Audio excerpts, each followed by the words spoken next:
bem, meus queridos irmãos, nós vamos abrir as nossas Bíblias no livro de Romanos, capítulo 14. Romanos 14. Em Romanos 14, numa lida rápida e numa visão bem egoísta, eu diria um pouco egoísta e carnal, mundana, é possível a gente pegar esse texto de cara, se dar uma lida nele e dizer: rapaz, eu tenho liberdade para fazer o que eu quero e ninguém tem nada a ver com a minha vida. Eu estou bem confiante naquilo que eu estou, naquilo que eu penso, naquilo que eu vivo, e eu tenho liberdade para fazer o que eu quero. Alguém com uma mente bem egoísta e mundana, ela pode pensar dessa forma, numa leitura bem superficial de Romanos 14. Mas o fato é exatamente o contrário. O propósito de Paulo é exatamente o contrário. Então, eu queria já, no início dessa pregação, já dizer o seguinte: não tire nenhuma conclusão precipitada dessa pregação, porque ela não termina hoje. Ela não termina hoje, certo? Hoje nós já vamos aprender qual era o contexto, quais as lições importantíssimas que a gente já tira dessa pregação. Mas a gente vai falar, durante esses dias, a gente vai falar sobre uma série de coisas, inclusive aquela própria questão que a gente já tem tratado, a música mundana.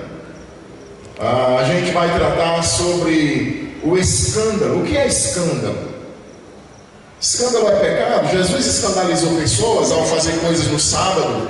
O que é um escândalo? Então a gente precisa aprender tudo isso, certo? Então eu já quero lhe dizer assim: não tire principalmente para o lado do mal decisões precipitadas. Tá ok? Então, para a gente entender o que é que Paulo quer dizer em Romanos, a primeira coisa que a gente precisa entender é qual era o propósito de Paulo em Romanos 14. Por que é que ele escreve esse capítulo? Ele trabalha do capítulo 1 até o capítulo 8, a doutrina da condenação e da salvação. No capítulo 9, 10 e 11, ele trabalha a restauração do povo de Israel, respondendo por que nem todos os israelitas foram salvos. E por que eles estão hoje afastados? Qual o motivo do afastamento deles? Nossa salvação. Quando chega no capítulo 12, ele trabalha a prática. Já preguei sobre esse capítulo, na ceia. Entregue o seu corpo como sacrifício vivo. Não vinguem-se a vocês mesmos, amem. No capítulo 13 foi a pregação da semana atrasada. Acorda, igreja. O dia da nossa salvação está mais perto do que quando nos convertemos. No capítulo 14, então, Paulo tem o propósito de trabalhar para que houvesse uma unidade numa igreja diversificada. Vamos entender o contexto. Paulo escreveu para a igreja, para irmãos em Roma, onde ali haviam judeus que tinham hora para as orações, pela manhã, meio-dia e à tarde, que ainda tinham um templo de pé, que acreditavam em Cristo, mas iam na sinagoga para fazer orações, que observavam a festa da Páscoa, a festa dos tabernáculos, a festa dos pães asmos. Judeus que viveram a sua vida toda, que eram circuncidados, que observavam alguns ritos da lei, mas que tinham sua fé em Cristo, que não comiam certos alimentos, que observavam certos dias religiosos. E eles cresceram com aquilo, viveram aquilo a sua vida toda. O apóstolo Pedro, depois que se converteu, a Bíblia diz lá em Atos 10 que ele subiu para orar a meio-dia. Era o costume dele. Então, quando eles se converteram a Cristo, de imediato não veio nada dizendo: olha, abandonem tudo de vocês do judaísmo. Não. A igreja judaica continuou basicamente com quase todos os princípios judaicos. Em Atos 15 a gente percebe isso. E havia também irmãos que nunca foram judeus, não eram circuncidados, haviam se convertido a Cristo e congregavam na mesma igreja, nas mesmas casas, porque não tinha igreja, né? O prédio. Como ficar como ter uma unidade, como viver unido, mesmo tendo essas práticas diferenciadas. Como é possível eu manter unidade com o meu irmão, mesmo ele pensando em coisas secundárias, diferente de mim? Esse é o propósito de Paulo. É por isso que ele trata desse capítulo. E é esse o foco que nós temos que ter quando a gente estuda Romanos 14. Então, alguns assuntos não tem o que discutir, não são opções na Bíblia. Pastor, eu estou convicto que eu posso praticar sexo com a minha namorada. Você está convicto? Ótimo. Então você está convicto também que você está desobedecendo uma ordem direta do Senhor. Não tem opção para isso na Bíblia. Eu acho que a minha roupa não é sensual, estou mostrando minhas coxas todas, mas eu estou consciente de que eu estou fazendo certo. Não tem opção para isso, não. A Bíblia diz claramente lá em Timóteo que a mulher ela deve se vestir com decência. Não há brecha para isso. Eu não quero perdoar fulano porque fez isso comigo. Não tem opção para isso. Então a pregação aqui está tratando de coisas secundárias, que não é objetiva na Bíblia, tipo cirurgia plástica. Se a gente for abrir aqui para um questionamento de cirurgia plástica, cristãos sinceros, salvos, aqui vão dizer, eu sou contra. Pronto, acabou. Outros vão dizer, eu sou a favor, em casos de necessidade. Uma pessoa tem, sei lá, uma situação aí, o nariz está atrapalhando, um seio que está pesando na coluna, seja lá qual for a situação, eu sou a favor nesses casos. E uma outra pessoa vai dizer, não, eu não estou satisfeito com a minha pálpebra, eu quero tirar e pronto, eu não acho problema nenhum nisso. Cada um tem a sua opinião. E aí? A Bíblia não trata sobre isso.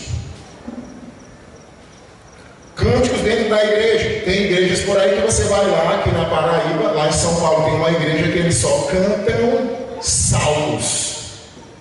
Cantor cristão não pisa nem dentro da igreja deles. Só canta salmos e só alguns salmos. Porque alguns outros não se aplicam para a igreja. Aí você vai a outra igreja aqui na Paraíba que ela só canta hino do cantor cristão. Não entra nem um corinho. Não entra nessa igreja. Porque só entra hino do cantor cristão. E aí você vai a outra igreja que tem os corinhos, canta hino, que canta salmos como a nossa. E outros. MMA. Eu não concordo. Agora eu concordo. Concordo por isso, não concordo por aquilo. Comer galinha cabe dela. Deus me livre. É pecado, não como. Carne de porco não pode. Mas não tem problema nenhum. Mas não pode, eu não como, eu não aceito. Não entra na minha cabeça. Ir ao cinema.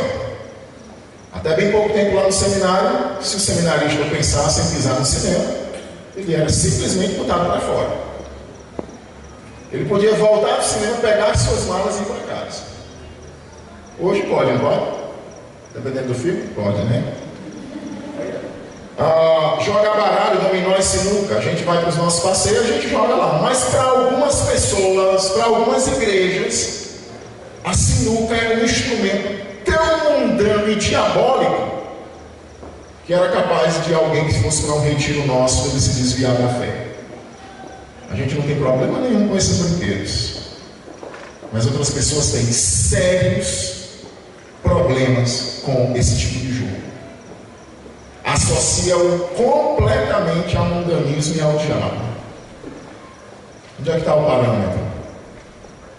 Como é que se resolve? Bem, então você fica nessa igreja que vai, se eu vou para mim, eu vou procurar outro que não faça. Não é esse o pensamento de Paulo no contexto aqui. Comemorar Natal, aniversário, assistir televisão. Então são só alguns. Como resolver e manter a unidade com assuntos e práticas onde a Bíblia não estabeleceu um padrão definido e implicações definidas. Como é que a gente resolve esses pontos relacionados a esses assuntos? Então essa é a questão, esse é o ponto. Então Romanos 14:1 diz: acolhei ao que é débil na fé, não porém para discutir opiniões. Não creio que tudo pode comer, mas o débil come legumes. Então aqui nós já encontramos, eu já rogo ao meu Deus, como já orei anteriormente, que o Senhor nos abençoe e nos dê maturidade e espiritualidade para entendermos e vivermos isso aqui com a nossa fé, pureza e santidade em Cristo, mas sabedoria e maturidade. Primeira lição que nós precisamos aprender aqui, que o texto nos ensina que há nível de maturidade diferente dentro da igreja, e a gente precisa aprender isso. Acolhei ao que é débil na fé. Não pode ir para discutir opiniões, eu creio que tudo pode comer e o débil come legumes. Então o que a gente já percebe aqui? Há nível diferente de maturidade dentro de todas as igrejas. E a gente precisa entender isso. Talvez tenha irmãos da nossa igreja que não comam cabidela, apesar da Bíblia dar toda a liberdade para isso. Qual é o contexto aqui? Esses judeus que agora eram cristãos, que congregavam em casas na cidade de Roma, eles não comiam nada com sangue, nada sufocado. Eles não comiam nada relacionado ao porco, porque o porco era um animal imundo. E iam talvez para a casa de outros irmãos na cidade de Roma, irmãos em Cristo salvos, que comiam cabidela, que comiam carne de porco e bacon, toicinho. Então como era que ia ficar o relacionamento com esses irmãos? Vamos montar duas igrejas, a igreja dos judeus cristãos e a igreja dos gentios cristãos. Não é isso que Paulo está tentando fazer, montar duas igrejas com costumes e práticas e princípios diferentes. Paulo quer uma igreja, Deus quer uma igreja que vai ter nível diferenciado dentro da igreja. Então tem pessoas débeis, fracas, e aí ela não vai comer, ou ela não vai, nesse caso, colocando no nosso contexto prático aqui, a questão da própria cirurgia, questão das versões da Bíblia. Tem igrejas por aí que não aceitam outra Bíblia, que uma Bíblia atualizada como essas nossas aqui é uma Bíblia do diabo, a Bíblia atualizada. Armadilha de Satanás, essa Bíblia atualizada para algumas pessoas. Uma versão que eu fui salvo através dela e você foi salvo através dela. É do diabo. Então não lê outra versão a não ser a Bíblia trinitariana fiel. Qualquer outra de Satanás. Fraqueza.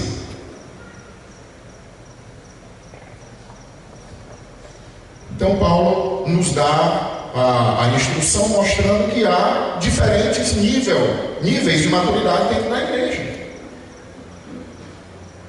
E ele vai dizer que os fortes desfrutam da liberdade, porque eles comem. Então os cristãos gentios, eles comiam a carne. Eles não estavam presos a dias. Os cristãos gentios não tinham a liberdade de comer a gostosa carne de porco e outras coisas. Ficavam presos a dias, porque haviam aprendido daquela forma.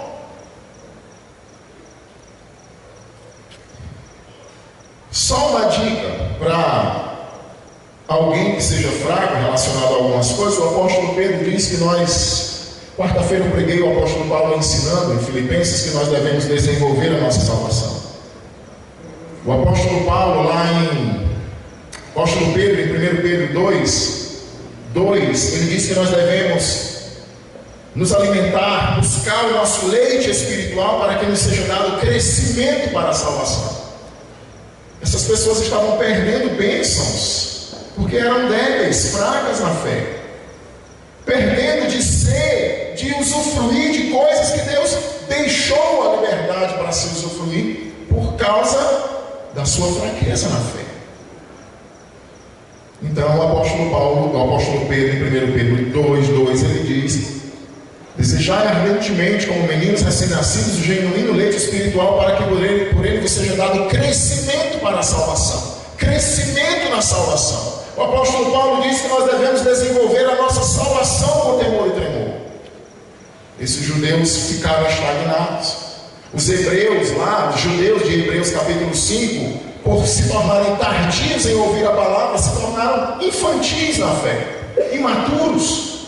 O apóstolo Paulo, em Efésios capítulo 4, ele diz que Deus deixou na igreja apóstolos, profetas, evangelistas, mestres, pastores, com vistas ao aperfeiçoamento dos santos, para equipar os santos para o ministério, para o desenvolvimento, a fim de que todos nós cresçamos, cheguemos até a medida da estatura de Cristo, a plena varonilidade, a ideia de um varão, de um jovem, um homem perfeito. Então ele está dizendo que tem que ter crescimento, e esse crescimento vem através da igreja. E esse crescimento da igreja vem através desse equipar dos santos, para que cada um de vocês possa desenvolver trabalhos dentro da igreja, para que a igreja possa crescer e ser edificada. Um pastor não faz só isso. Aliás, um pastor não pode fazer sozinho isso. Por isso que ele deixou profetas, evangelistas, mestres, pastores, para equipar os santos, para que possam os santos edificar uns aos outros, e assim vir o crescimento da igreja, a maturidade da igreja. Então nós precisamos desenvolver a nossa fé e crescer. Mas qual é a ordem que o apóstolo Paulo dá aqui no versículo 1 e 2? Ele diz: acolha o débil. E essa palavra acolher, ela dá a ideia de receber, de aceitar, dá a ideia de receber com uma afeição muito maior. Ele não manda congregar no outro lugar, ele não manda buscar um grupo que pensa junto, ele manda os fortes acolherem os mais fracos, chamar ao lado, tratar com maior afeição. E aí eu pergunto, será que nós somos capazes de fazer isso? Será que nós estamos dispostos a fazer isso? Entender o irmão, aceitá-lo, viver em harmonia? Nós temos um exemplo bem claro aqui na igreja. Nós temos pessoas que não comemoram o Natal, e a gente vive bastante harmonia.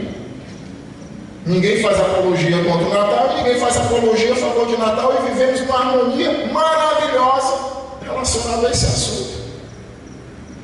E é isso que agrada a Deus. É um exemplo só, dentre tantos outros. Não é uma opção para nós. Você entende isso?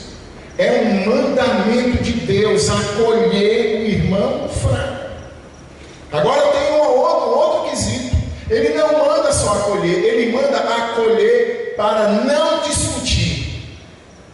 E a ideia é essa: não, irmão, vamos, você é meu irmão em Cristo, apesar de você ser um fraquinho, mas ó, vai aqui, pega a Bíblia aí para a gente vir aqui. Vamos ver esse assunto aqui das Bíblias. Não, vamos ver o assunto da cirurgia plástica. Rapaz, irmão, você tem que amadurecer na fé, você tem que parar com isso. Mas meu irmão forte, é porque a Bíblia diz que o nosso corpo é templo do Espírito Santo. Então a gente tem que cuidar do nosso corpo, do nosso templo. Mas é verdade, irmão. Mas olha, nós temos aqui uns princípios. Aí começa a debater, discutir, cada um com os seus argumentos e as suas razões bíblicas. E que vão se reunir 50 vezes e não vão chegar no denominador comum.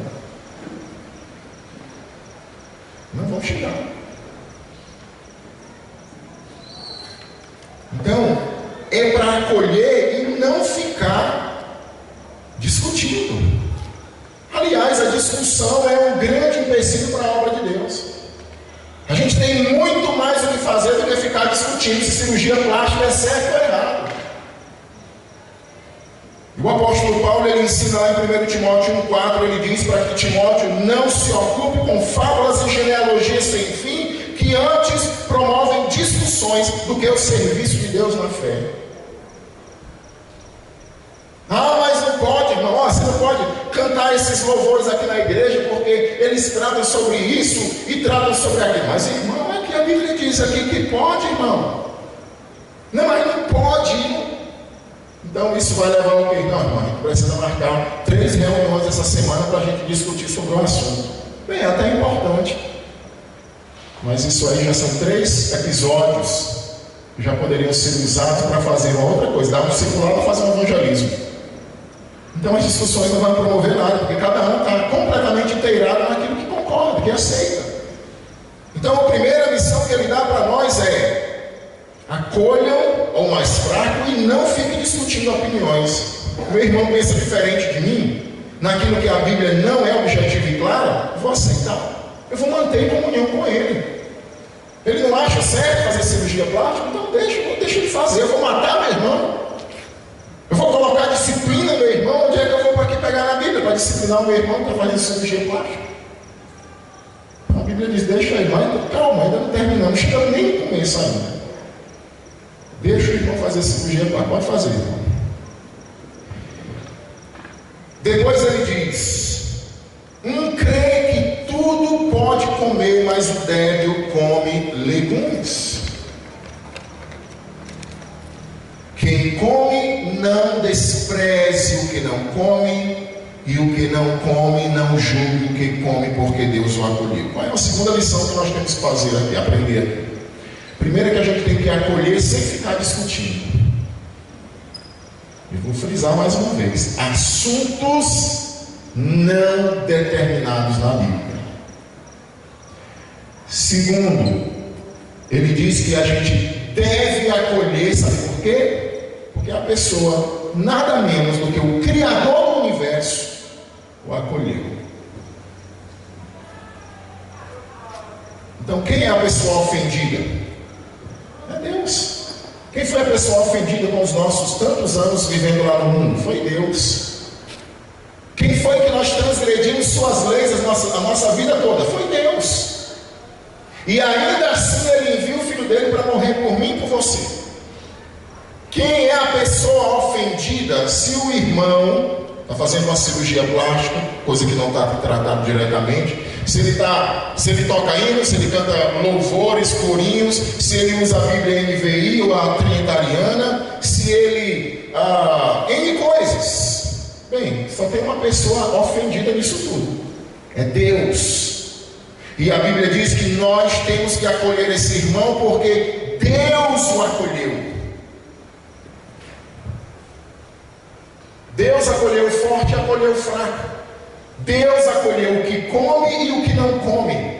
Deus acolheu o que faz diferença de dias e o que julga igual todos os dias. Então o apóstolo Paulo está dizendo: acolha. Não fique discutindo opiniões, meu irmão, porque Deus o acolheu para si.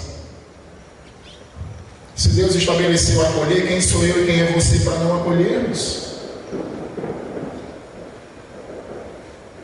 O fraco não tem o direito de julgar o irmão forte. E você forte não tem o direito de desprezar o fraco, mas deve acolhê-lo, porque Deus o acolheu. Então qual era o contexto aqui? Os judeus cristãos, eles não comiam carne. E eles olhavam para os gentios e diziam: rapaz, esse cristianismo dos gentios é muito facinho, né? Relaxado demais. Todo dia é dia normal, eles não observam nenhum dia de festa, dia de lua nova, a Páscoa. Eles não observam nada, comem tudo. Que cristianismo é esse? Que tipo de crente são esses? Não, isso não é crente coisa nenhuma. Isso é um bando de falsário. Aí os judeus, os cristãos gentios, olhavam para os cristãos judeus, que eram irmãos em Cristo, e diziam: eita, lá vão os fracotes, né? Não, observe, não. Hoje eles vão comemorar qual é o dia, meu irmão? Hoje é a lua nova deles, né?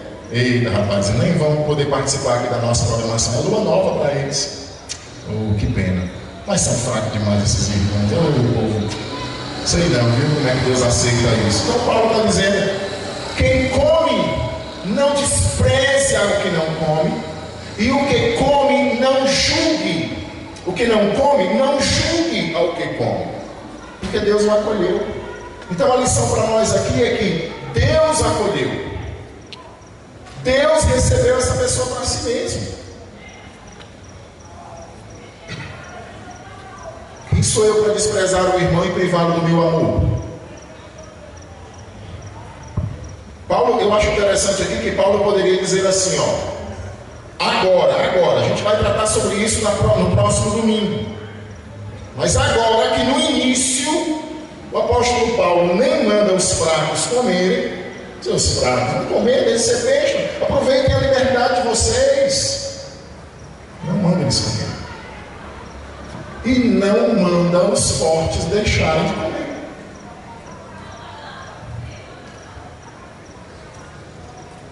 Quem come não despreze, continue comendo, mas o problema é você desprezar o que não come. E o que não come, não tem problema nenhum você não comer, mas não julgue quem come. Porque Deus acolheu o que come e o que não come. Quem é você para não acolher? Se Deus acolheu. Terceira lição: não despreze nem condene seu irmão, porque você não tem autoridade nenhuma, você não é senhor de ninguém, e você não tem nenhum servo sob sua autoridade. E aqui ele pega pesado com a gente. Quem és tu que julga o servo alheio? É uma bofetada para a gente, para esses irmãos aqui. Quem é? Vem cá, quem é você, cristão judeu? E você, gentil? Quem é você para julgar os judeus, seus irmãos? Quem és tu que julga o servo alheio? Quem é você? Se apresente. Você que julga. Aí ele diz: para o seu próprio Senhor ele está em pé ou cai. Eu fiz uma avaliação aqui, li várias vezes esse texto, e do versículo 5 até o versículo 9 eu encontrei 9 vezes a palavra Senhor. 9 vezes. Versículo 4: quem és tu que julga o servo alheio? Para o seu próprio Senhor, uma está em pé ou cai, mas estará em pé porque o Senhor, duas, é poderoso para o suster. Um faz diferença entre dia e dia, o outro julga igual todos os dias. Cada um tem opinião bem definida em sua própria mente. Quem distingue entre dia e dia para o Senhor faz. 3. Quem come para o Senhor come. 4. Porque dá graças a Deus. E quem não come para o Senhor, 5. Não come e dá graças a Deus. Porque nenhum de nós vive para si mesmo ou morre para si mesmo. Porque se vivemos para o Senhor, 6, vivemos. Se morremos para o Senhor, 7, morremos. Pois quer vivamos ou morramos, somos do Senhor.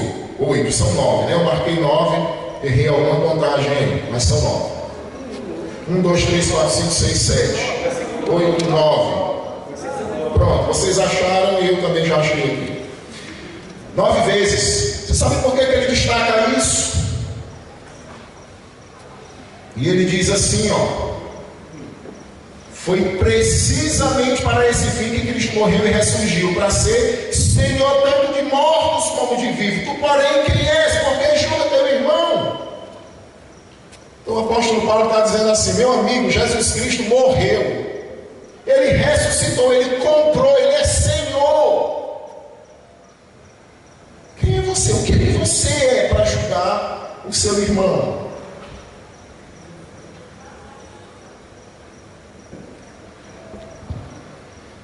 Você não tem autoridade nenhuma, você não tem nenhum servo. Deus não entregou para você nenhuma pessoa para você ser dono dela. E aí ele diz: se ela está em pé ou vai cair, o Senhor é quem vai fazer isso. Ele vai tornar, porque Ele é poderoso para fazer ela levantar de novo. Cada um tem a sua opinião formada. E aqui esse é o trecho que eu digo: eu quero vestir essa roupinha aqui, eu não tenho problema nenhum. Então não está falando disso aí. Estamos falando de coisas que a Bíblia não deixa claro a posição. Então você está bem definido em relação a isso? Você toca corinhos na sua igreja? Não tem problema nenhum? Não vejo pecado nenhum nisso. Irmão, você lá na sua igreja, lá, você só toca hinos? Mas vocês vão ter que congregar no mesmo lugar. E como é que a gente faz? Então ele está dizendo, cada um tem a sua opinião bem definida naquilo que faz. E na próxima pregação a gente vai tratar sobre a consciência. Vamos aprender sobre a consciência na outra pregação. Nossas ações são feitas para o Senhor. Então o apóstolo Paulo está dizendo, olha, existe um Senhor e um dono de cada um de nós. Então ele está perguntando, você quem é para julgar? Ninguém. Quem tem que julgar é aquele que morreu e ressuscitou por cada um de nós para nos comprar. Em assuntos discutíveis. Então ele está dizendo, se ele vai cair, o Senhor levanta. Se ele está de pé, é por causa do Senhor. Esteja certo na sua posição, o outro está certo na dele. Você precisa entender que tudo que ele faz para o Senhor. E aquele ali que não faz para o Senhor. Aqui eu queria só destacar uma coisa, quando ele diz assim, versículo 5: um faz diferença entre dia e dia, o outro julga igual todos os dias. Cada um tem a sua opinião bem formada. Quem distingue entre dia e dia, para o Senhor faz. E o que come para o Senhor, come e dá graças a Deus. Ele está falando aqui a respeito, tem crente que não joga bola dia de domingo. Não joga. Mas por que ele joga nos outros dias e não joga no domingo? Por que essa diferença? Bem, ele decidiu dedicar o domingo para servir a Cristo. Para ler mais a Bíblia, já que trabalha tanto, ele se dedicou para ler mais a Bíblia, para orar mais, que é um dia que ele pode dedicar ao Senhor. Não joga de jeito nenhum no domingo. Maravilha! O outro joga no domingo. Todo domingo ele joga bola. Aí você vai pegar a Bíblia e vai tentar, mas irmão, não pode jogar bola no domingo, por isso, aqui aí diz isso, aqui diz isso. Mas irmão, não tem problema nenhum, eu leio minha Bíblia, já fiz meu devocional, acordei hoje 6 horas, já li minha Bíblia, já orei ao Senhor, inclusive entreguei a sua própria vida ao Senhor, porque eu já intercedi com você, e a Bíblia me dá essa brecha aqui, e aqui, pronto. Então o que joga a bola para o Senhor, joga, e o que não joga para o Senhor, não joga. Porque ele faz pensando no Senhor, e o outro não faz pensando no Senhor. E aí Paulo vai dizer, se vive para o Senhor, vive. Se morre para o Senhor, morre. Então nós precisamos entender isso. E ele vai dizer, olha, só tem uma pessoa que é Senhor de todo mundo, que pode julgar, que é Cristo. Existe um Senhor que vê tudo. Ele disciplina. Ele é o dono da igreja. Conhece os crentes, conhece os descrentes. Muitas vezes a gente esquece disso. A gente tem isso aqui, no finalzinho eu vou trazer algumas aplicações bem bonitinhas para nós. Talvez tenha gente morto de feliz aí, dizendo, mas graças a Deus agora ninguém pode se meter na minha vida. Eu não vou apagar tudo que eu já preguei sobre a Bíblia. Preguei recentemente Gálatas 6:1. Irmão, se alguém for surpreendido em alguma falta, vós que sois espirituais, repreendei-o com espírito de brandura. Puxa, Paulo diz que tem que chegar para mim e repreender, e aqui ele está dizendo, ninguém se meta porque eu tenho um Senhor. Parece uma contradição, né? Não é não. Não é contradição, está longe de ser uma contradição. Ele está tratando aqui sobre assuntos onde a Bíblia não é clara, e que você tem opinião formada, definida, e não está pecando em relação àquilo. Não está falando de um irmão que está aí vivendo uma vida de errado e pecado, que claramente a Bíblia está dizendo, então não faça isso. E a gente tem a obrigação de chegar junto e falar por amor. O que não é o caso aqui. Próxima lição. Versículo 10 a 12. Nós devemos lembrar que haverá um dia para prestarmos contas de nossas ações diante de Deus. Então o que é que Paulo está dizendo? Resumidamente, acolha o irmão que é fraco e pensa diferente de você. Acolha, não fique discutindo opiniões. Acolha, receba-o, conviva com ele afetuosamente. Mas Paulo, que é esse Paulo? Acolha porque Deus o acolheu.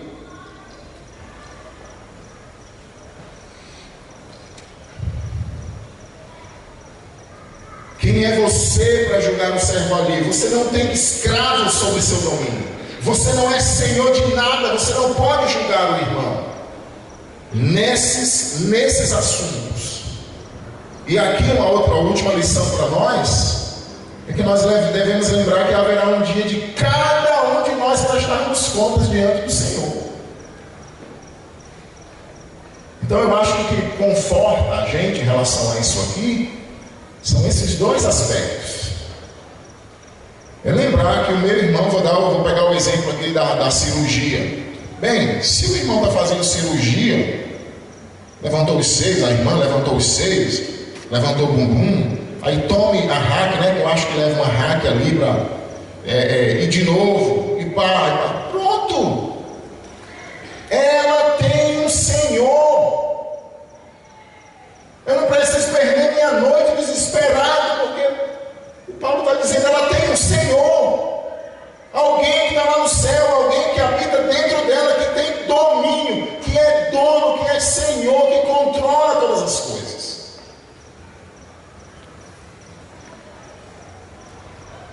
E a outra coisa que Paulo está dizendo que nos conforta é: vai chegar o dia do tribunal de Cristo, onde cada crente vai prestar contas por toda a sua vida depois da conversão. Porque os pecados antes da conversão já foram todos perdoados. Então o apóstolo Paulo está dizendo: olha,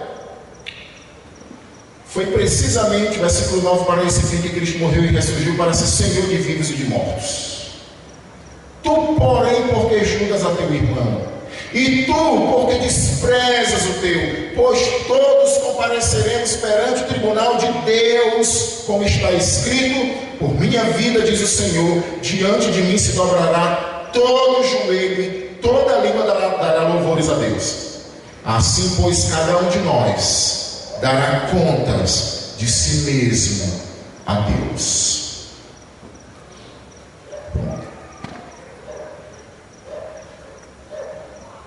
Fechou.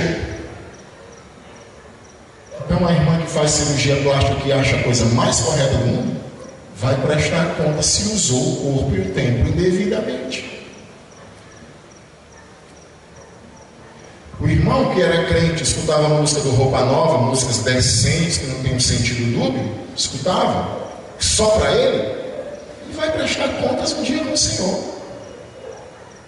Se era pecado, se não era pecado, no dia do tribunal de Cristo, ele vai prestar contas. Como a gente vai prestar contas de outras coisas que são extremamente importantes, muito mais do que fazer uma cirurgia plástica ou ouvir uma música do Roupa Nova. A forma como a gente usa a nossa boca fuxicando, que a Bíblia está repleta, tem até capítulo dedicado sobre fuxico no livro de Tiago. O Novo Testamento todo fala sobre fuxico. Vê onde fala sobre música.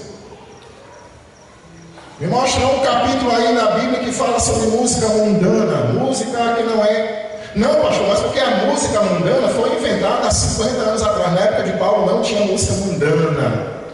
Quem disse isso?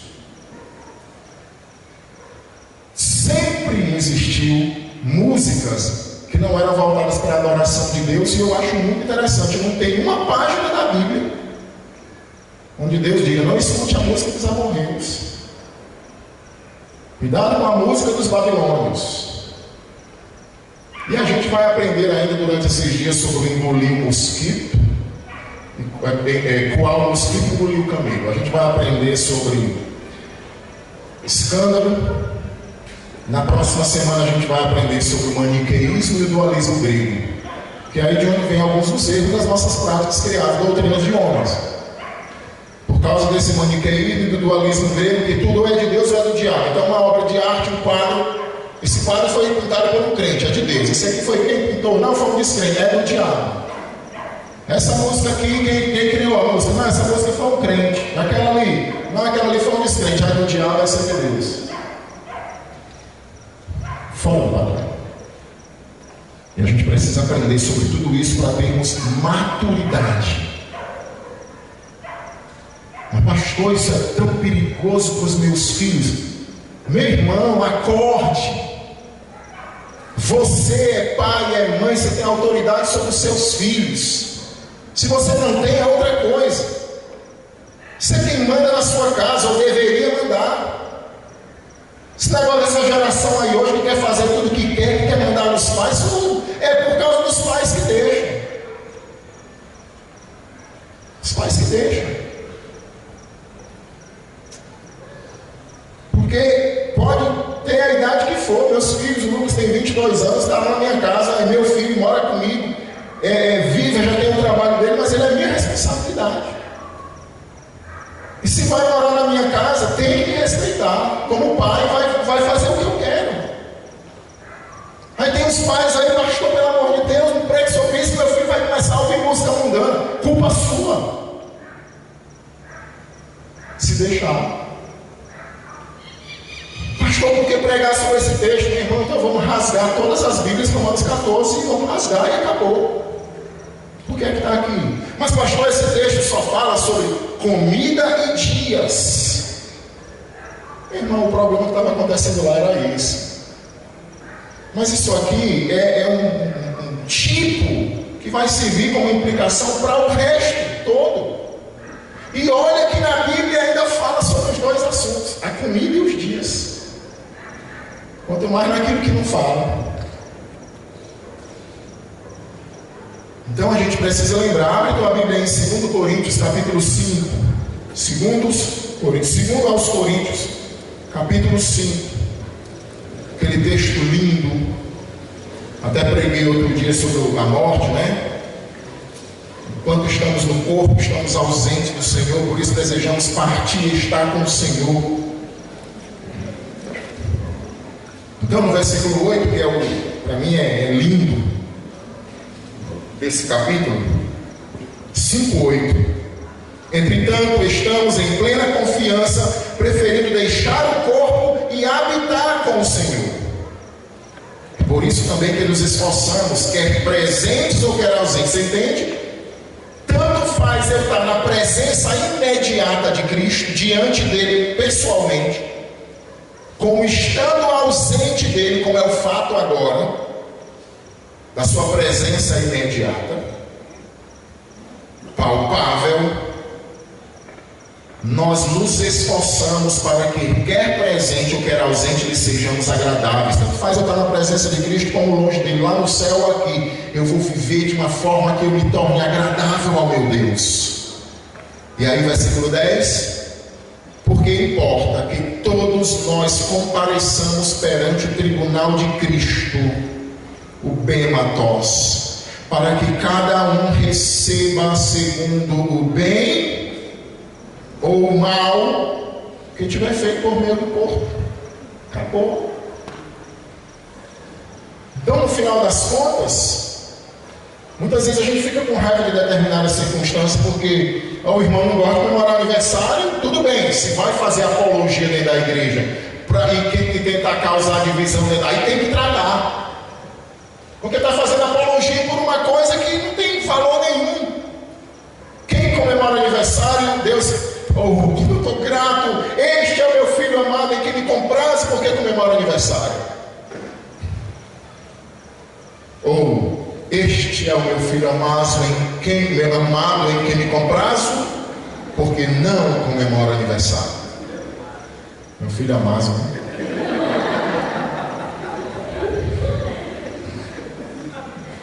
Então,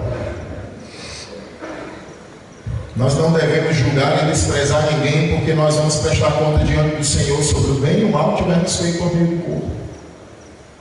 Nós vamos prestar conta sobre a nossa língua, nossas murmurações, inveja, nossas hipocrisias, nossos dolos, falsidades, Nós vamos prestar contas pelo nosso fingimento. Na frente de algumas pessoas nós somos um tipo, e na frente de outros nós somos outra coisa, sozinho nós somos outra coisa. Nós vamos prestar contas. E quem ouve a música do Roupa Nova vai prestar conta, e quem não ouve vai, quem comemora aniversário vai, quem não vai, quem comemora o Natal vai, quem não comemora vai, quem toca hino vai, quem toca corinho vai, quem toca salmo vai, e todo mundo vai comparecer e vai prestar contas. Então, para haver unidade, nós precisamos entender que todos nós vamos prestar conta diante do tribunal. Então eu devo acolher o meu irmão para não ficar discutindo. Eu devo entender eu não sou senhor nem dono de nada, porque Deus acolheu esse irmão, e nós vamos prestar contas pela nossa vida, e o irmão também vai. Pronto. Quais são as implicações para a gente encerrar essa mensagem? Algumas implicações para nós. Como eu falei, não venha deduzir nada aí relacionado a qualquer coisa, porque a pregação não terminou por completo. Ainda falta um bocado de coisa aí. Primeiro, o assunto não está tratando de coisas determinadas na Bíblia. Eu acho que estou bem definido na minha mente praticar sexo com a minha namorada. Para mim, perdão, eu não quero nem saber. Eu acho que o crente não precisa ficar indo tanto para culto. Não precisa nem ir. Eu penso assim, pronto, é meu jeito. Eu acho que eu não preciso servir em nada na igreja. Minha vida já é um serviço lá fora. Essas coisas estão definidas na Bíblia. Não tem para onde correr relacionado a isso. Não é disso que nós estamos tratando. Então, entenda bem isso. Segunda aplicação para nós. Isso aqui, Romanos 14, não exime a igreja do seu poder de disciplina e julgamento.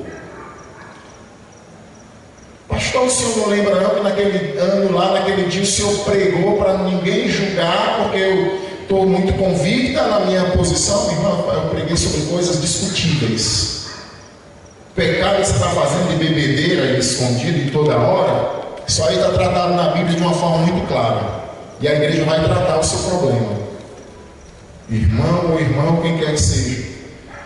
Então isso aqui não está eximindo ninguém de tratar a igreja do seu poder de disciplina.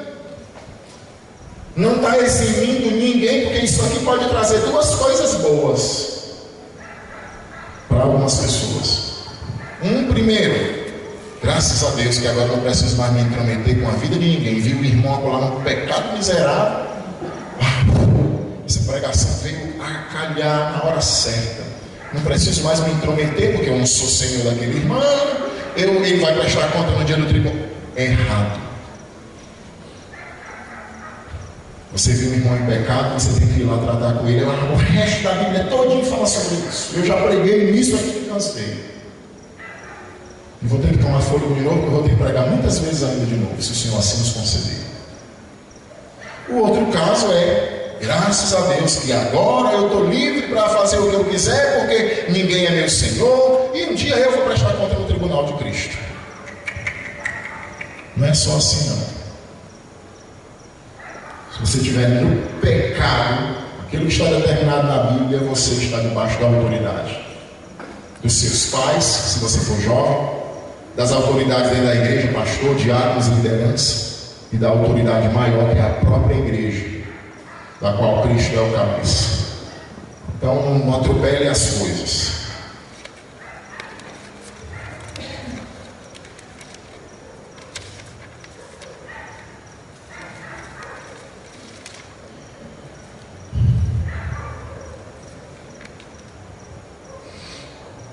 Nós devemos entender que sempre haverá pessoas fracas na fé e pessoas maduras e fortes. O Senhor nos ordena a receber e não ficar discutindo. Então, por exemplo, comida. 1 Timóteo 4:1 a 4 diz: o Espírito expressamente diz que nos últimos dias muitos apostatarão da fé por darem ouvidos a espíritos enganadores e a doutrina de demônios. pela hipocrisia de homens que falam mentira e têm cauterizado a própria consciência, fazendo abstinência proibindo o casamento e fazendo abstinência de alimentos que Deus criou para serem recebidos. Portanto, os conhecem a verdade. Porque tudo que Deus criou é bom e não há nada que se rejeitar, porque sendo recebido pela oração, pela palavra de Deus, é santificado. Mas é interessante que ele diz que deve ser recebido pelos fiéis e por todos quantos conhecem a verdade. Então não tem problema nenhum você comer carne de porco, sangue, seja lá o que for. Deus criou tudo para nós. Criou tudo. Agora, a gente precisa entender que algumas pessoas vão ser fracas, são fracas e não vão usufruir dessa liberdade. E a gente precisa aprender a conviver com essas pessoas. Se tem um irmão que eu sei que ele tem o maior escândalo em comer carne de porco, ou seja lá o que for, então eu não vou, se eu vou convidá-lo para almoçar na minha casa, eu não vou fazer carne de porco para ele, que eu acho que seria uma afronta, uma ofensa. Seria uma afronta. Eu sei que o irmão não quer, não pode. A gente tem que ter sabedoria em relação a essas coisas. Próxima aplicação para nós devemos lembrar que nós não somos donos nem senhores de ninguém. E às vezes a gente quer ser, às vezes eu quero ser. E o irmão está fazendo uma coisa que não é muito clara na Bíblia. Não. E a gente precisa entender que Deus é o Senhor deles. Me lembro uma vez que, nessas fases da igreja, tem vezes que eu vou para casa assim, parece que eu estou indo flutuando. Não é porque eu estou correndo no carro, não, é porque a sensação é assim maravilhosa. Eu vejo a igreja atuante, operando, os irmãos dão. E às vezes eu vou para casa aqui derrotado mesmo.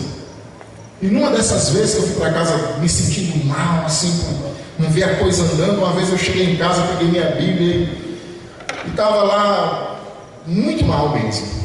Comecei a ler a Bíblia, Mateus 16. Estava lendo lá aquele trecho, né, que Jesus diz, pergunta, quem o povo está dizendo que eu sou mestre? Uns dizem que tu és Elias, e está naquele texto lá. E aí, Jesus perguntou, quem o povo diz que eu sou? Pedro toma a frente lá e diz, Senhor, tu és o Cristo, Filho do Deus vivo. Jesus olha para ele e diz, bem-aventurado Simão Bar-Jonas, porque não foi a carne nem o sangue quem te revelou isto. Foi o meu Pai que está nos céus. Pois eu te digo que tu és pedra, e sobre esta pedra edificarei a minha igreja, e as portas do inferno não prevalecerão sobre ela. Mas parece que aquela frase, minha igreja, se destacou assim, quase que, minha igreja. E eu, rapaz, a igreja é do Senhor. Eu estou morrendo aqui como se a igreja fosse minha. É do Senhor a igreja. E aquelas palavras me aliviaram de uma forma tremenda, porque a igreja é do Senhor. Como o seu irmão que está fazendo uma coisa discutível em relação à Bíblia é do Senhor. Ele morreu por ele. Pagou o preço por ele. Morreu por ele. Derramou o seu sangue, é dono dele, e seu e meu. Devemos lembrar que cada um de nós dará contas de si mesmo a Deus no tribunal. Não se esqueça. Um dia vai ter recompensas lá no céu, no tribunal de Cristo. Pessoas vão receber galardões de Deus, porque investiram dinheiro no reino, na obra, em pessoas.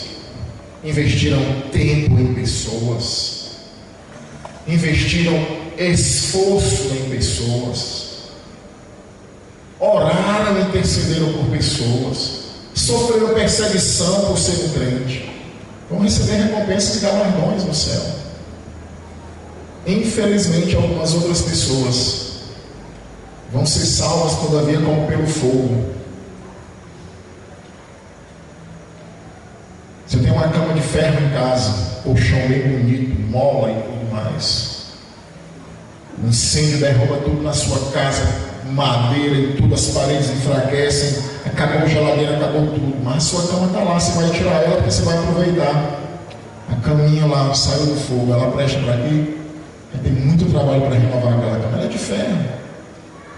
Dá para comprar o suportezinho dos pés, dá para comprar um colchão novo, dar uma lixada legal lá e só escapou mesmo, escapou para o fogo. Assim são algumas pessoas, vão ser salvas.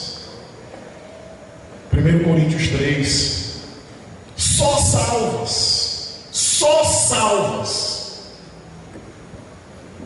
Não terá uma honra, não terá um galardão, não terá uma recompensa de nada. Só salvas. Leia 1 Coríntios 3 relacionado a isso.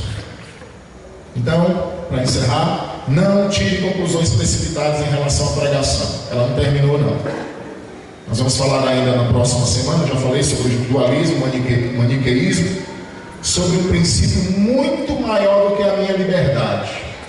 Existe um outro princípio muito maior do que a liberdade que eu tenho em Cristo. E no próximo domingo a gente vai aprender o restante e as outras lições que a gente precisa aprender relacionadas e os outros assuntos. Vamos orar. Eu queria encerrar só dizendo uma coisinha para você que não é crente. Esse tribunal aqui que eu falei de Cristo é para crentes. Se você não é crente ainda, se você não é convertido, que é o nosso desejo que você se converta, vai haver um outro julgamento chamado Grande Trono Branco.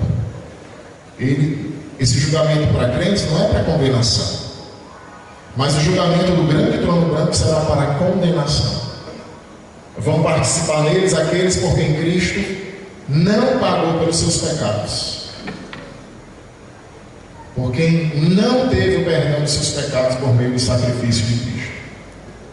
Portanto, se você quiser um dia participar deste tribunal, chamado Tribunal de Deus, o Tribunal de Cristo, você tem que entregar a sua vida a Cristo, aceitá-lo como seu Salvador e entender que Ele morreu na cruz pelos seus pecados para tirar toda a sua culpa diante de Deus.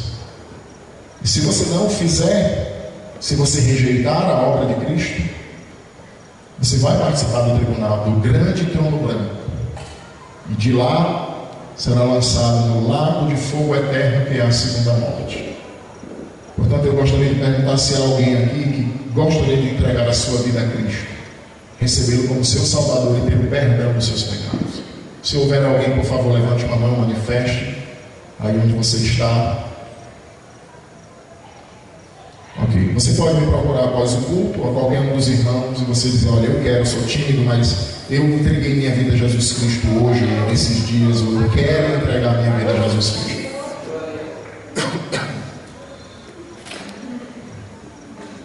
Você levanta sua mão? Você recebeu a Jesus como seu Salvador? Você entende que Ele morreu por você na cruz? E você acredita que Ele morreu para tirar, levando a tua culpa para tirar todos os teus pecados? Você acredita nisso? Graças a Deus. Por isso, como é teu nome? Vitória? Ana Kelvin, né? Esquece. Então depois você já vai conversar com ela, tá bom? Deus te abençoe. Lucas 7:10, Ana Kelvin diz que se um pecador se arrepende, há uma alegria nos céus. Por isso. Então, que o Senhor nos abençoe, nos leve em paz para as nossas casas, tenha misericórdia de nós com esse novo candidato que o Senhor colocou lá, direcionando o povo brasileiro para que a vontade dele fosse manifesta. Como Nabucodonosor disse, é Ele quem estabelece reis e tira reis, não há quem possa lhe deter a mão ou dizer: o que fazes? Ele reina sobre os exércitos dos céus e sobre toda a terra. Senhor, nós pedimos a Tua bênção sobre as nossas vidas. Nós temos orado sobre os nossos governantes, e eu acredito que muitas igrejas têm obedecido a este mandamento. Olha com os Teus olhos de misericórdia para nós e nos ajuda a termos dias melhores, como o próprio Paulo, no mesmo livro que disse que haveriam dias difíceis, tempos difíceis. nos ordenou, através da tua vontade, que nós deveríamos orar pelos nossos governantes para que tivéssemos dias de paz. Tenha misericórdia do teu povo, da nossa economia, da nossa situação social. Preserva o teu povo nesse princípio de dores que nós estamos vivendo. Obrigado por esses dias de chuva no meio a uma temperatura tão alta e intensa que estava. O Senhor amenizou. Muito obrigado. Nós louvamos e atribuímos a Ti. Nos protege desse mundo mal, nos fortalece, nos ajuda a acolher os nossos irmãos mais fracos ou mais fortes. No nome de Jesus. Amém. Deus abençoe a todos.